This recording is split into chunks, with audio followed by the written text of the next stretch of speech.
les bendiga, amados hermanos. Es un placer, un gusto poder seguir adelante con el proyecto de nuestra escuela bíblica dominical. Quiero, pues en esta ocasión, continuar con el tema que ya nos había compartido nuestro hermano Ángel Magaña, recordando un poquito, hermanos, que este es un módulo que estamos viendo, habiendo visto ya 5 módulos anteriores. Este es el módulo 6, que trata de un breve resumen de las principales doctrinas de la Biblia.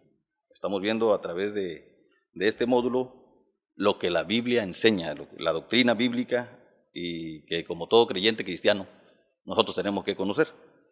Dentro de los temas que ya hemos visto, pues hemos visto las Santas Escrituras, la doctrina, la palabra de Dios, la Biblia como la palabra de Dios. La doctrina acerca de Dios, entendiendo que Dios existe, que nosotros como cristianos entendemos y sabemos que Dios existe y que se manifiesta en 3 personas, que es un solo Dios, pero que se manifiesta en 3 personas.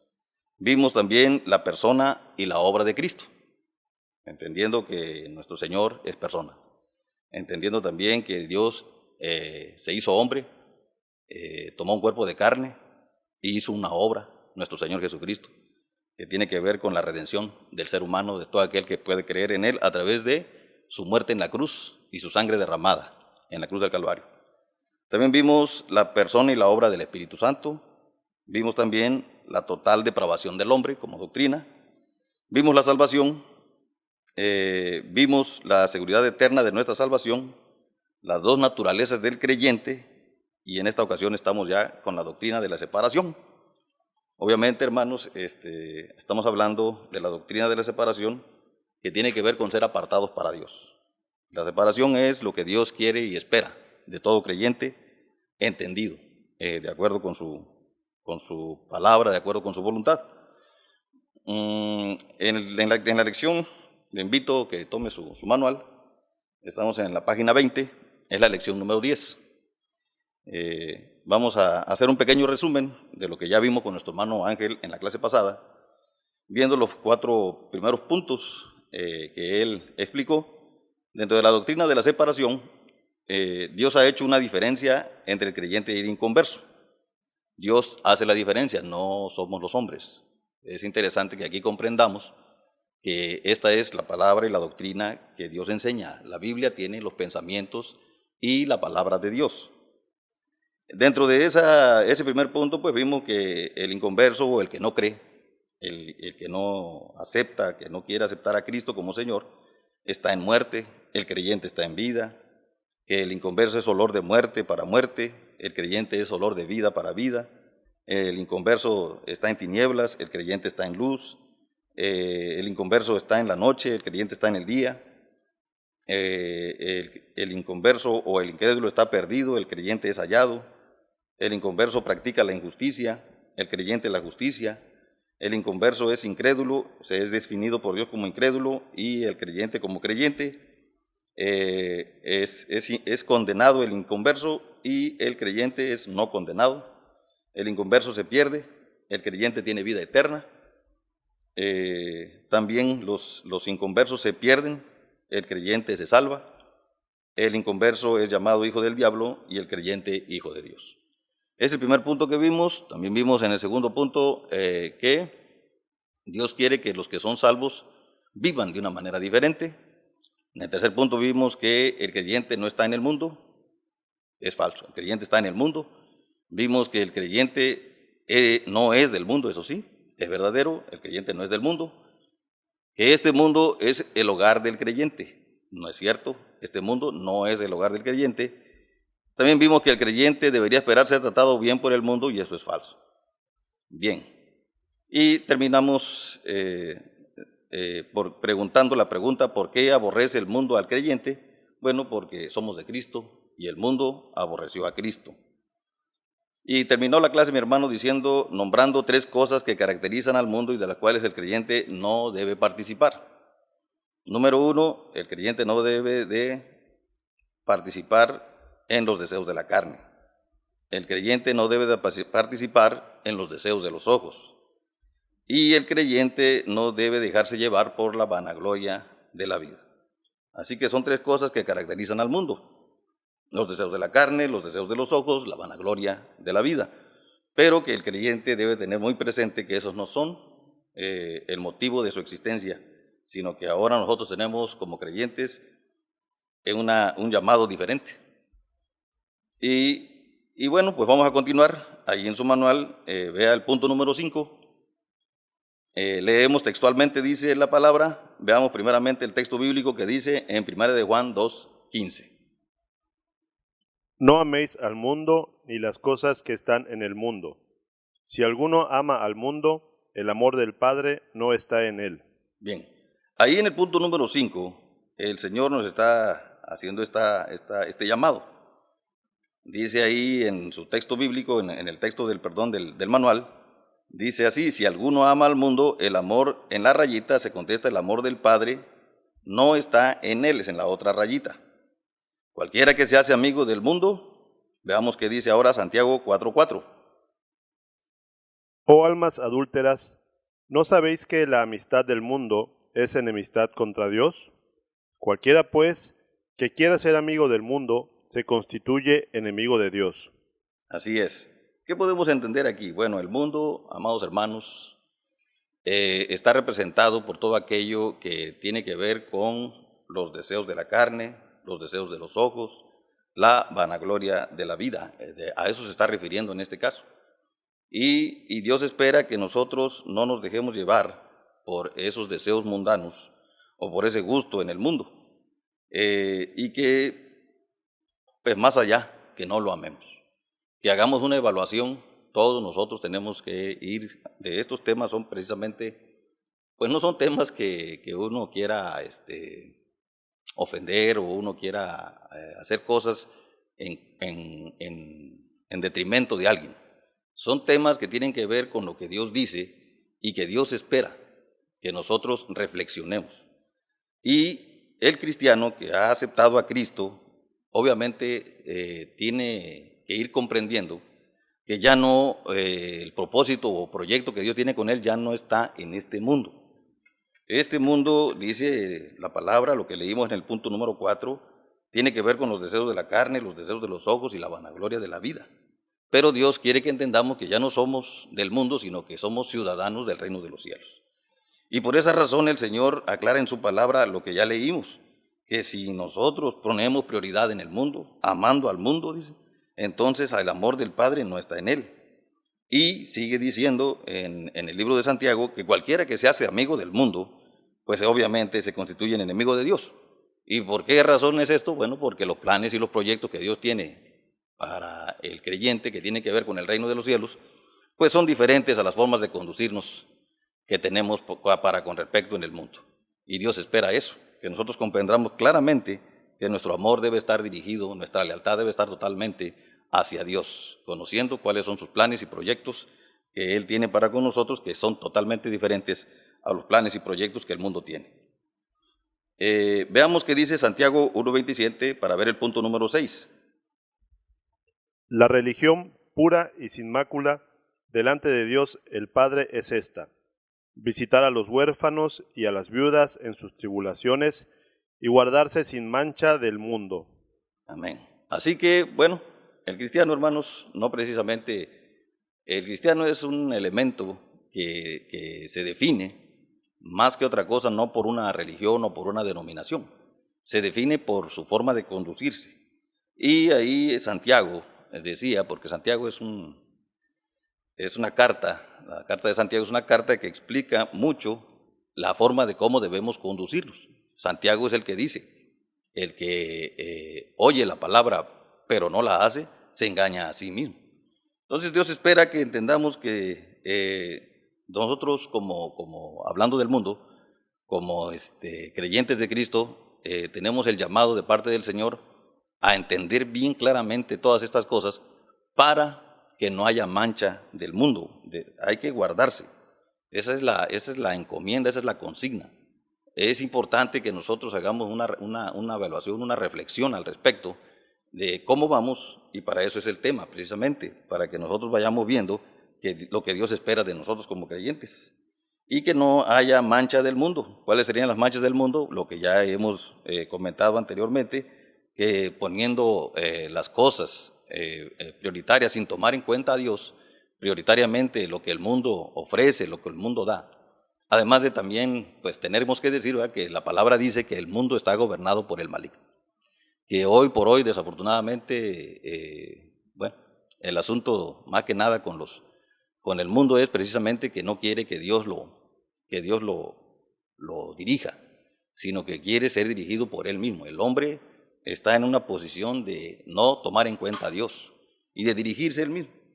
Por esa razón, el Señor, pues aquí en su proyecto, a los que se les ha predicado el Evangelio, a los que creen en Cristo, pues Dios espera que entendamos que ya no habrá parte ni suerte del creyente con el mundo, prácticamente. Y por esa razón, pues todas las cosas que el mundo ofrece, el hombre cristiano, el hombre creyente, debe tener presente muy entendidamente de qué se trata para no mancharse con el mundo. Debe de haber una comprensión al respecto. Bien, pero veamos en el punto número 7, el creyente, mientras esté en el mundo, ¿cómo debe ser? ¿Qué es lo que Dios espera de un creyente cuando está aquí en el mundo? Veamos que dice, vamos a en el cuadrito que sigue, en la página 21, vamos a relacionar. Vamos a ver primero de acuerdo con el texto bíblico y luego ponemos la letra que le corresponde en la parte izquierda. Veamos que dice Mateo 5:16. Así alumbre vuestra luz delante de los hombres, para que vean vuestras buenas obras y glorifiquen a vuestro Padre que está en los cielos. Y también veamos Filipenses 2:15. Para que seáis irreprensibles y sencillos, hijos de Dios, sin mancha, en medio de una generación maligna y perversa, en medio de la cual resplandecéis como luminares en el mundo. Según estos textos, estamos viendo que el creyente, Dios espera que sea luz. Así que, bueno, ya me le adelanté un poquito a la respuesta, pero esa letra corresponde al número 4. Ahí usted va a poner la letra A. Dios espera que en este mundo el creyente sea una luz. Veamos que dice Gálatas 6:10. Así que, según tengamos oportunidad, hagamos bien a todos y mayormente a los de la familia de la fe. Así que Dios espera, hermanos, que el creyente tenga la característica de estar haciendo lo que es correcto. Dice ahí el texto que se leyó, que hagamos bien a todos. Así que Dios espera que un creyente aquí en el mundo debe de ser, dice el punto número 5, un hacedor de bien. Ahí corresponde la letra B. Veamos que dice Hechos 1:8. Pero recibiréis poder cuando haya venido sobre vosotros el Espíritu Santo, y me seréis testigos en Jerusalén, en toda Judea, en Samaria y hasta lo último de la tierra. Y veamos también Isaías 43:10. Vosotros sois mis testigos, dice el Señor, y mi siervo que yo escogí, para que me conozcáis y creáis, y entendáis que yo mismo soy. Antes de mí no fue formado Dios, ni lo será después de mí. Amén. Aquí podemos ver, pues en estas lecturas, que Dios espera que nosotros testifiquemos. Y el Señor declaraba en su enseñanza, Él decía, yo soy la luz del mundo. Pero cuando ya el Señor, ya pasando el tiempo, le correspondía el momento de partir, le empezó a decir a los discípulos, ahora ustedes son la luz del mundo. Y en este asunto, amados hermanos, Dios espera que nosotros testifiquemos. Dios espera que cada uno de nosotros esté convencido, esté entendido de que Dios quiere manifestarse a toda la gente. O sea, que Dios tiene el plan de que todos procedan al arrepentimiento, que todos podamos apreciar a Dios a través de todos los creyentes, a través de aquel que ha aceptado el señorío de Cristo. La palabra Señor tiene que ver con alguien que manda, a otro que obedece. La palabra Señor también tiene que ver con que Él es el amo o Él es el dueño o Él es el que va a dirigir, Él es el que va a ordenar, el que va a administrar. Y nosotros, hermanos, entender que somos administradores y mayordomos. Mayordomos quiere decir que no somos los dueños, pero más sin embargo sí somos los responsables. Así que Dios espera que seamos testigos, según el texto que leímos, y que el Señor en esa declaratoria, en Hechos 1:8, Él dice, recibiréis poder. Entonces Dios nos da su Espíritu Santo, precisamente para que seamos los testigos que Él espera que seamos, y que hagamos lo que Él hizo. El Señor decía en su palabra, aprendan de mí, porque yo soy manso y humilde. Y entonces nosotros, hermanos, en esa testificación necesitamos el poder de Dios. La palabra de Dios aclara que cuando el Señor iba a entregar ya su cuerpo en la cruz, dice la palabra que el Señor se angustiaba y que decidió apartarse para orar. Y que orando venía la angustia, venía la aflicción, pero la palabra dice que Él ante esas angustias y aflicciones, Él oraba cada vez más intensamente. Mas sin embargo, no dejó de cumplir el objetivo por el cual estaba aquí en la tierra, que era pagar por todos con su sangre, pagar por el pecado con su sangre derramada y su cuerpo partido en la cruz. Así que nosotros, amados hermanos, pues tenemos ese llamado. La bendición del Señor quiere que nosotros manifestemos a través del poder de su Espíritu Santo que somos sus testigos, que somos quienes perdonamos, que somos quienes amamos, que somos quienes no hacemos cosas fraudulentas. Todo ese tipo de cuestiones tenemos que ir reflexionando, porque Dios espera que seamos testigos de Él. Bien, veamos qué dice ahora 2 Corintios 5:20. Así que somos embajadores en nombre de Cristo, como si Dios rogase por medio de nosotros, os rogamos en nombre de Cristo, reconciliaos con Dios. Bien, bueno, la palabra embajador, hermanos, siempre se nos viene a la mente, pues, el asunto de un país que tiene un representante en otro país. Y ese es el embajador, el que está con todas las facultades para poder atender cuestiones diplomáticas o cuestiones políticas con los otros países. Mas, sin embargo, aquí el Señor espera que nosotros entendamos que nuestro país prácticamente es el reino de los cielos, y que Dios espera ahora que mientras estemos en el mundo, nosotros debemos de ser representantes del reino de los cielos, embajadores del reino de los cielos.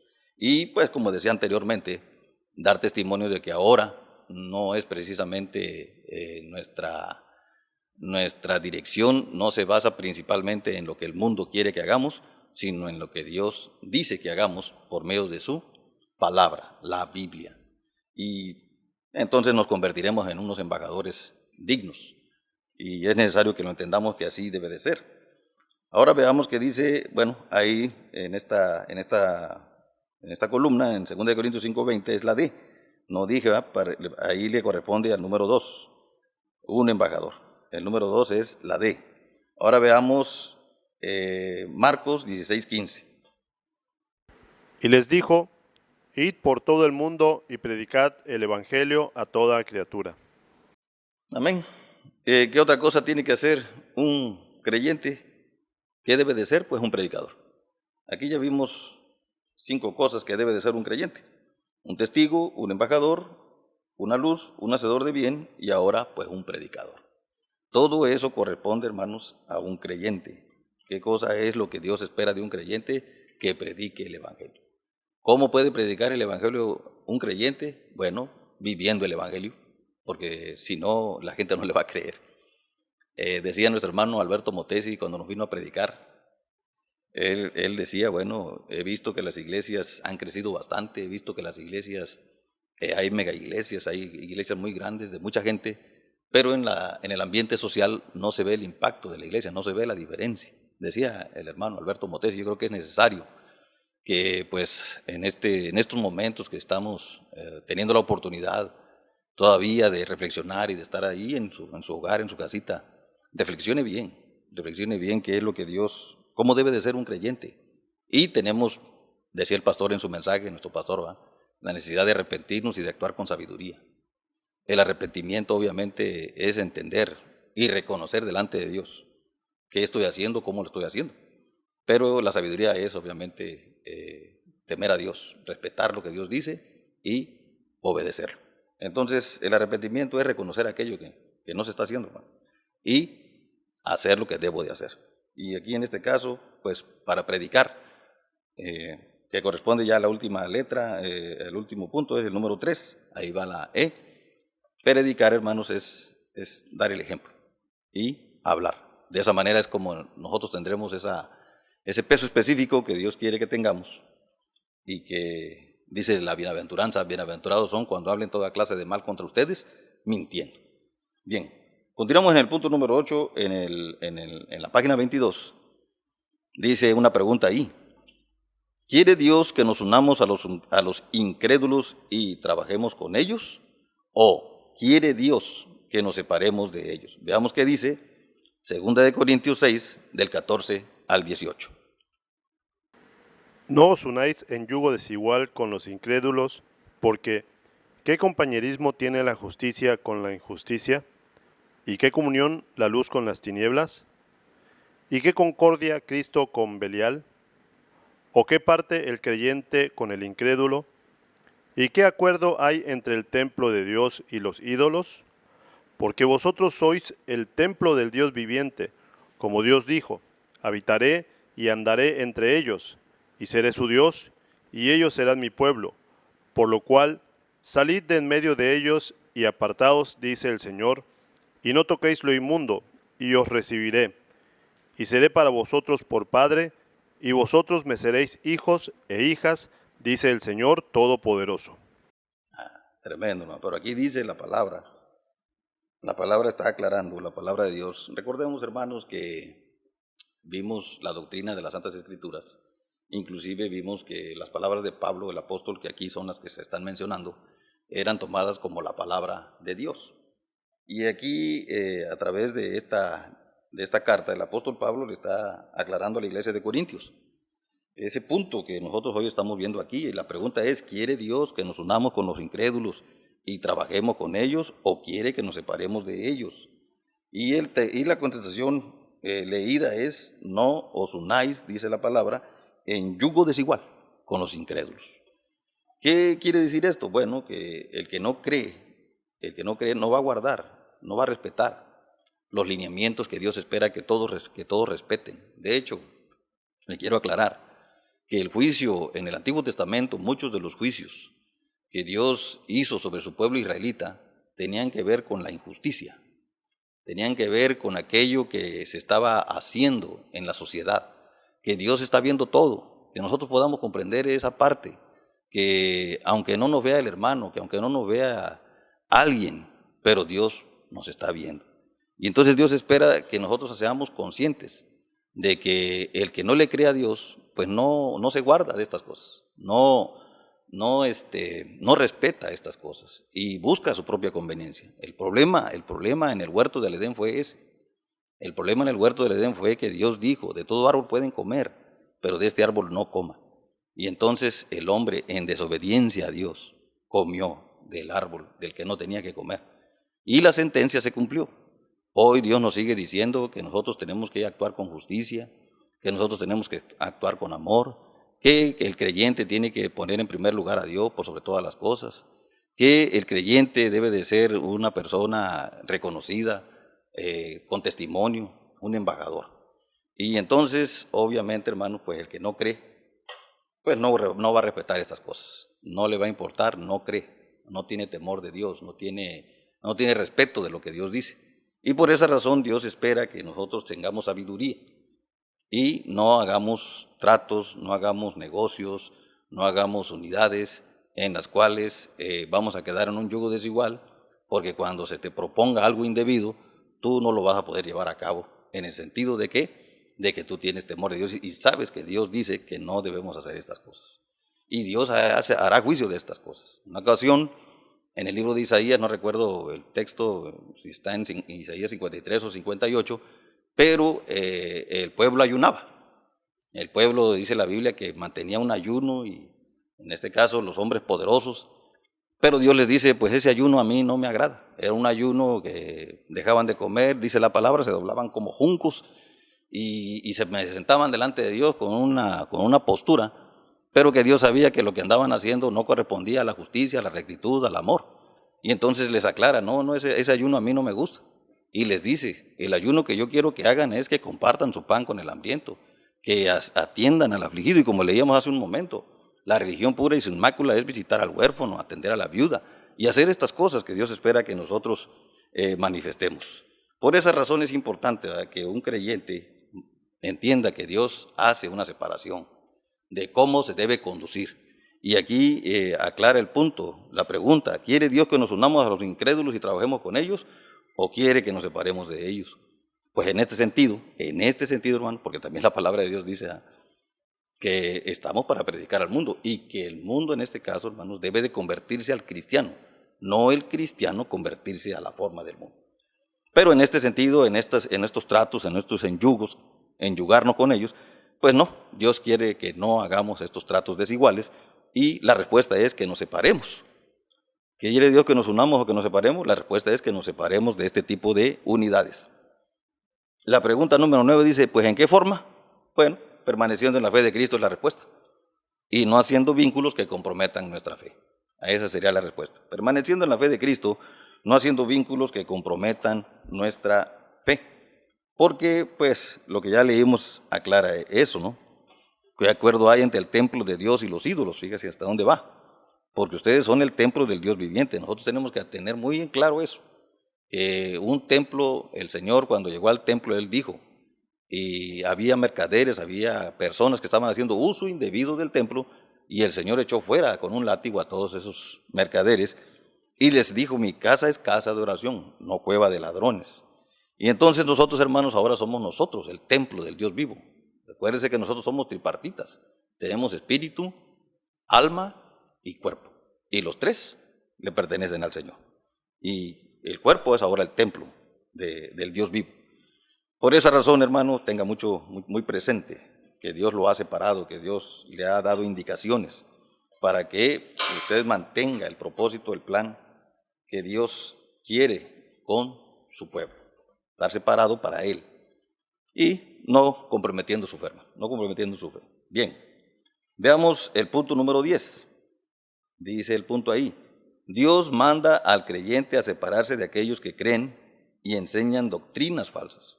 Quiero un poquito, antes de empezar a ver, hay un cuadro ahí que vamos también a relacionar.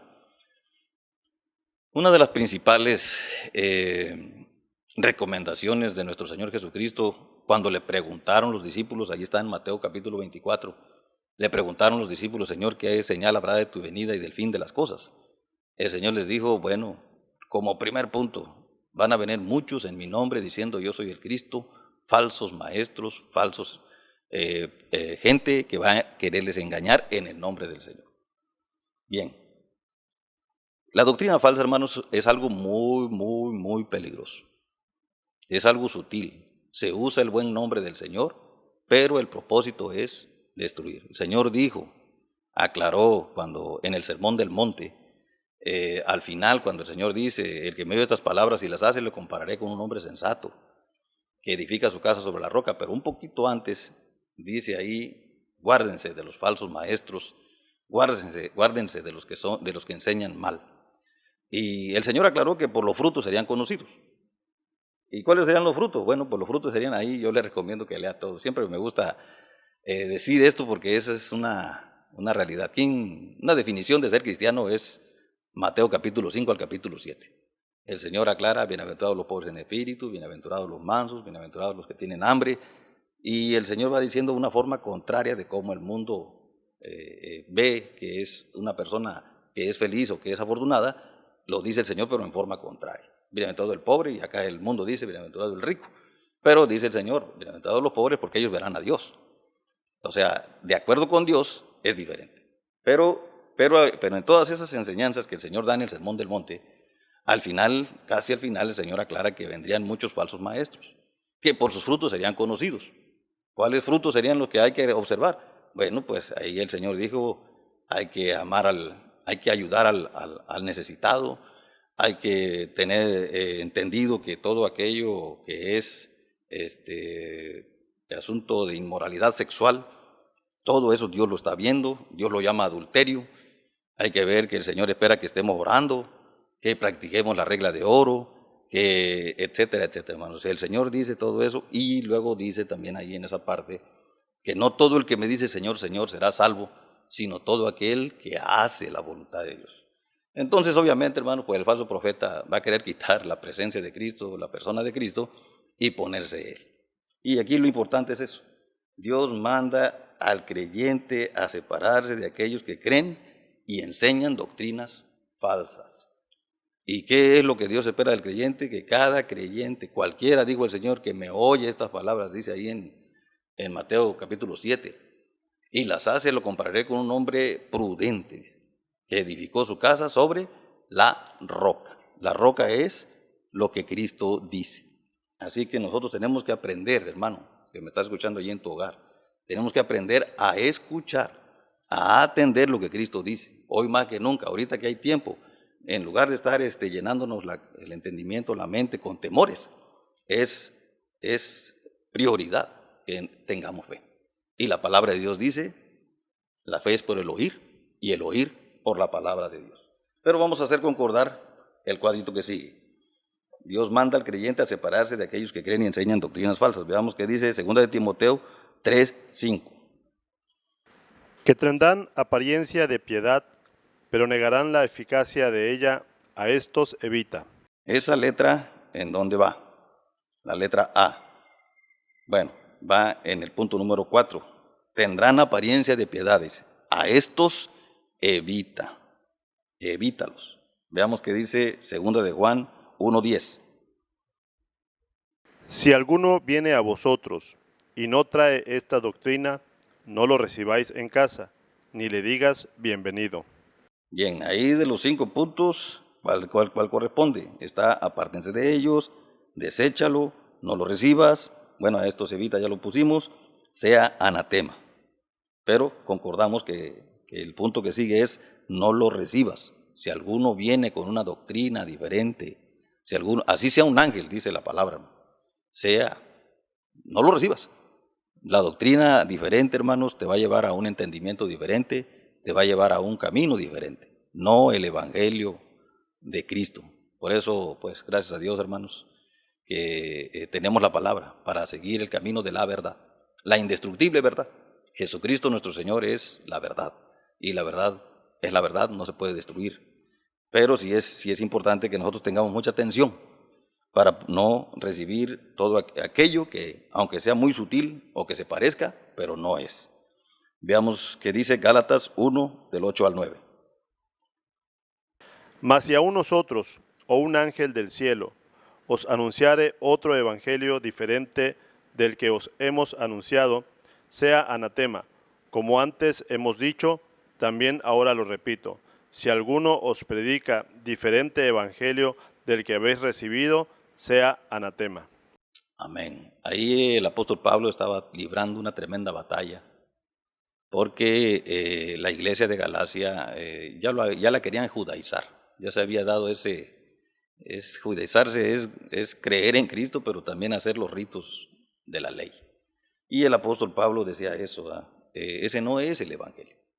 Dios espera que nosotros entendamos que cualquier doctrina que no se sujeta al evangelio, la palabra evangelio, amado hermano, significa buenas noticias de salvación, eso significa evangelio. Y las buenas noticias de salvación son, dice la palabra, que somos salvos por medio de la fe. Por gracia, dice la palabra, sois salvos por medio de la fe, y esto no de vosotros, pues es don de Dios, no por obras, para que nadie se gloríe. Entonces vemos ahí que sea anatema. La palabra anatema es maldito. De esa manera el apóstol Pablo quería enfatizar el punto de la peligrosidad de seguir una doctrina que es falsa. La gran peligrosidad, aún un ángel que venga del cielo dice, con un evangelio diferente, no lo recibas. Y el que venga con un evangelio diferente, no le digas bienvenido tampoco. Y no es, inclusive la declaratoria del apóstol es que sea maldito, sea anatema. Y de ahí la importancia, ¿no? Bien, entonces aquí en el cuadro que tenemos ahí corresponde al punto número 5. La C va en el 5. Veamos qué dice Romanos 16:17. Mas os ruego, hermanos, que os fijéis en los que causan divisiones y tropiezos en contra de la doctrina que vosotros habéis aprendido y que os apartéis de ellos. Hasta ahí llega el asunto, más hay que tener mucha precaución. La vida cristiana, pues el Señor aclara el punto y dice que seamos sencillos como palomas, pero también astutos como serpientes. Que tengamos mucha astucia, que tengamos mucha atención de cómo se mueve nuestra vida cristiana y las personas que nos rodean. Entonces ahí en Romanos está aclarando el punto de que nos demos cuenta y que inclusive ante esa circunstancia, ante esa situación, pues el apóstol aclara ahí que apártense de ellos. Esa letra corresponde al número 1, inciso, o el número 1 es la letra D. Ahora veamos qué dice Tito 3:10. Al hombre que causa divisiones después de una y otra amonestación, deséchalo.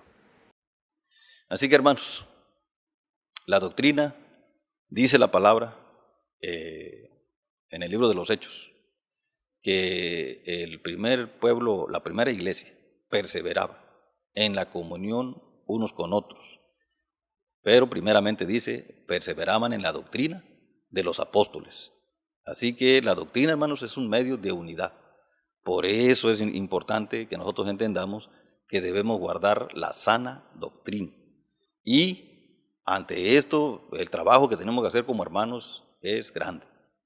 Una de las cosas que pues le sigo diciendo, amado hermano, porque se lo he dicho, es que estemos precisamente involucrados en esta escuela bíblica dominical. Porque aquí estamos viendo precisamente los puntos finos, vamos a decirlo así, básicos de lo que debe de ir creciendo en aprendizaje un cristiano. La escuela es un elemento que se ocupa precisamente para dar una teoría, pero sin la teoría pues no puede haber la práctica. Entonces nosotros por esa razón, hermanos, también les sigo diciendo y les sigo alentando a que usted esté pendiente de la escuela bíblica dominical que impartimos en nuestra iglesia, porque la iglesia, hermanos, es el medio que Dios da para que usted reciba la bendición y que Dios quiere para usted. No es un asunto que se haga que sea un asunto de más, sino simple y sencillamente es algo que perfectamente Dios está organizando en su iglesia para recibir una bendición, y esto es muy importante. De hecho, dice la palabra, la sentencia en Oseas 4:6, usted la sabe, ¿eh?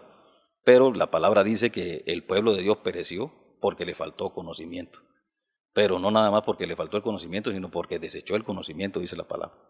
Y desechar el conocimiento es poder llevar a cabo algo que luego no lo hacemos. Mas, sin embargo, pues aquí el punto es, Tito 3:10, es deséchalo.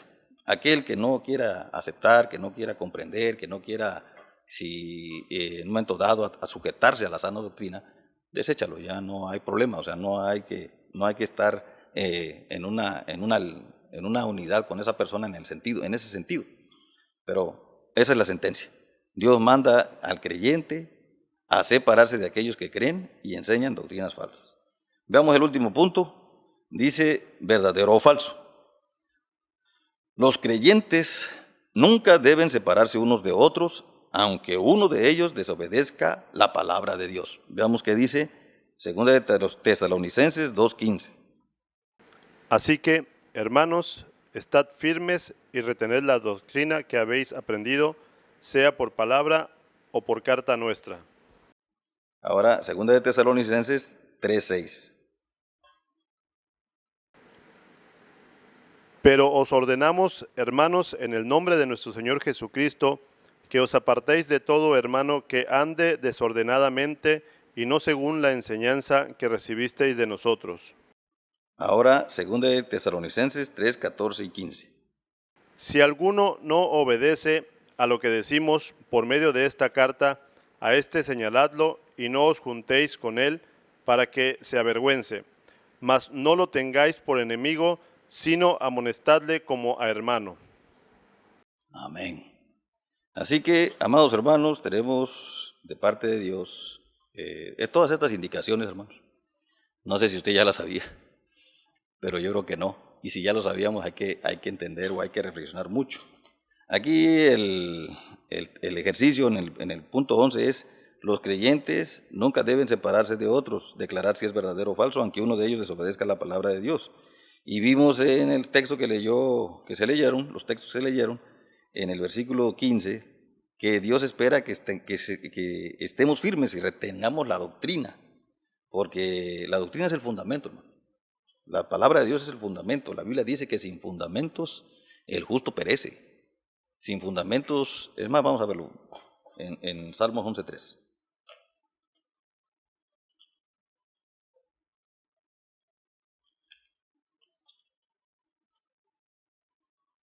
Dice la palabra: si fueren destruidos los fundamentos, ¿qué ha de hacer el justo?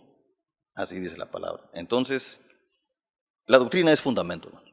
Si nosotros ponemos mucha atención a esto, Dios espera que a través de la doctrina, de su palabra, nosotros mantengamos la firmeza. Por esa razón dice aquí la pregunta: ¿es verdadero o falso? Los creyentes nunca deben de separarse. Y seguimos en el texto bíblico, los textos que leímos, se aclara que el hermano dice aquí que se aparten de todo hermano que ande desordenadamente. Y entonces ahí la palabra está aclarando el punto, verdadero o falso. ¿Será que Dios quiere que estemos en unidad aunque el hermano ande mal? Aunque el hermano ande, dice aquí, desobedeciendo la palabra de Dios. Y usted vaya evaluando la respuesta. Y en el versículo 14 y 15 dice: si alguno no obedece a lo que decimos por medio de esta carta, a ese señálenlo y no se junten con él para que se avergüence. Así que, hermanos, tenemos trabajo que hacer. Dice la pregunta, obviamente, ¿verdadero o falso? Que si los creyentes nunca deben separarse unos de otros, aunque uno de ellos desobedezca la palabra de Dios, es falso. O sea, sí tenemos cosas que hacer. Mas, sin embargo, termina diciendo el versículo 15: no lo tengas por enemigo, amonestarlo como hermano. No se trata de hacer injusticia. Lo que pasaba en el pueblo, en el Antiguo Testamento, en el pueblo israelita, era que la enseñanza divina se tomó de una manera religiosa. Y al tomarlo de una manera religiosa, pues nada más era sin entendimiento, y desgraciadamente pues eso provocó solamente un dominio, un esclavismo ciego, religioso, un esclavismo nada más, de una manera que no tenía que ver con los planes buenos de Dios. Aquí en este caso es falso, obviamente, que no debemos separarnos, pero con un objetivo de que el hermano reconozca, pueda entender, pueda reflexionar, pueda reaccionar ante la situación de que debe de mantener la unidad de acuerdo con la doctrina, de acuerdo con lo que Dios dice, y no lo que él quiere o lo que él le parece.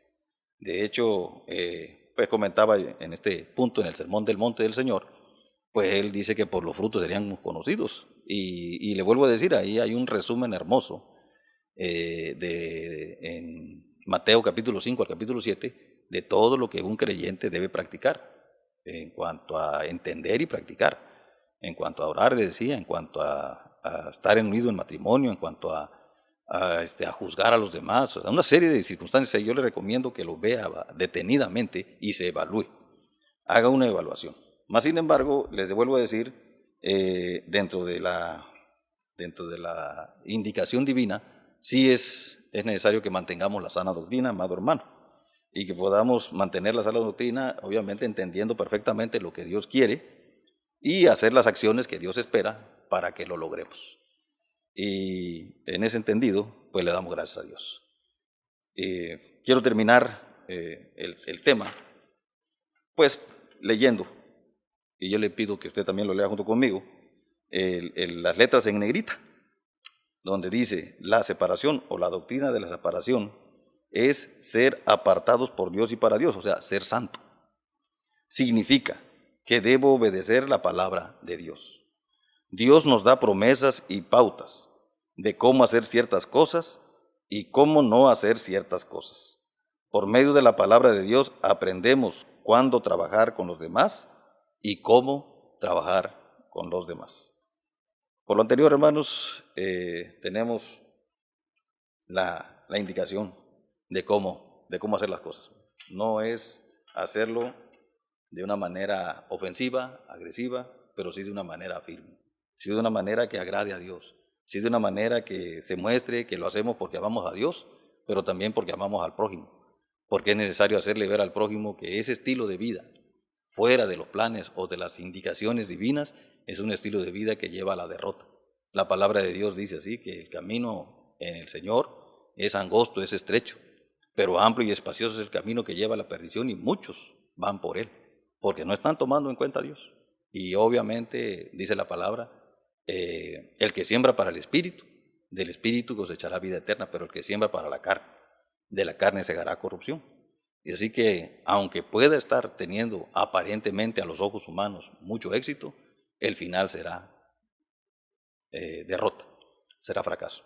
Por lo demás, hermano, pues Dios le bendiga. Vamos a darle gracias a Dios por medio de una oración y nos despedimos de esta clase de Escuela Bíblica Dominical. Le pido por favor se ponga de pie, cierre sus ojos y demos gracias a Dios. Oremos. Te damos gracias, Padre eterno, a ti sea la gloria y la honra. Te agradecemos, bendito Dios, esta meditación, esta reflexión, Señor, que tiene que ver con que tú haces diferencia entre un creyente y entre alguien que no te cree, en un incrédulo, en alguien que no se convierte. La diferencia tiene que ser entendida, tiene que ser comprendida, como decía el libro de Santiago, como dice el libro de Santiago, que seamos oidores y hacedores de tu palabra, porque de lo contrario nos estaremos engañando a nosotros mismos. Te pedimos, Padre, pues todos te pedimos en esta hora que podamos todos tener una reflexión sobria, una evaluación propia de cómo estamos caminando ante tus ojos y reconocer, Padre, lo que no es correcto a tus ojos. Ayúdanos, Padre, a entenderlo, que tú lo estás viendo, que tú lo sabes, que si hoy tenemos esta oportunidad de meditar en tu palabra todos estos textos bíblicos que son inspiración tuya, Señor, que tú diste la palabra porque tiene el objetivo de enseñar, de redarguir, de corregir, de instruir en justicia para que seamos perfectos, así se haga en cada uno de nosotros. En esta hora, Señor, te damos gracias. Gracias por esta enseñanza hermosa, Padre bendito, que nos permita seguir creciendo en la fe, en la confianza en ti, pero también en el trabajo que tenemos que hacer en este mundo, con nosotros mismos y con los que nos rodean. Así que en tus manos nos ponemos, Señor, y te damos gracias. A ti sea la gloria y la honra, en el nombre de nuestro Señor Jesucristo. Amén.